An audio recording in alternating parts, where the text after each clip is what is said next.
மற்ற தோழர்களைப் போலவே மூத்த பத்திரிகையாளரை குறித்து அவர் அப்படி சொன்னது கண்டிக்கத்தக்கது. நானும் எனது கண்டனத்தை பதிவு செய்து கொண்டு நானும் ஒரு ஸ்டாட்டிஸ்டிக்ஸ் சொல்றேன்.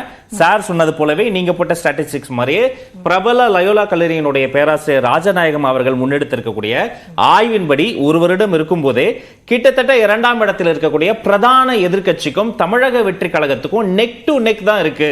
இது ஒரு பெரிய வளர்ச்சின்னு அவர் சுட்டிக்காட்டி இருக்கிறார். அதையும் நாங்கள் சுட்டிக்காட்டுறோம். எங்க கட்சி சார்பா எங்களுடைய தோழர்கள் சார்பா தொடர்ச்சியாக அடுத்த கட்டத்தை நோக்கி வளர்வதற்காக மருத்துவரில் இருந்து மாற்றுத்திறனாளி வரை, ஆட்டோ டிரைவரில் இருந்து மன்ற நிர்வாகி வரை பார்த்து பார்த்து பொறுப்புகளை அதிகார பகிர்வை நாங்க பண்றோம். துரோகி என்ற வார்த்தையை நான் எப்படி டீகோட் பண்றேன்னா, எப்பவுமே எதிரில் இருப்பவங்களை துரோகின்னு சொல்ல மாட்டாங்க. அவங்க எதிரி கூடவே இருக்கக்கூடியவங்க தான் துரோகின்னு சொல்லுவாங்க. So reading between the lines, அது கூட்டணி இன்னும் உறுதியாக இருக்கிறதா எனக்கு சந்தேகமாக தான் இருக்கிறது.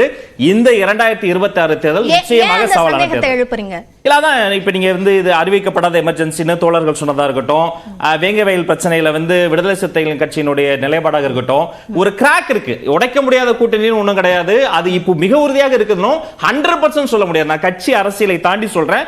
ஒரு சின்ன கிராக் இருக்கு. அது மேபி எலெக்ஷன் முன்னாடி செட்டில் ஆகலாம். என்ன நடக்குதுன்னு நான் பார்க்கணும். சரி, திரு ஹஃபீஸ்.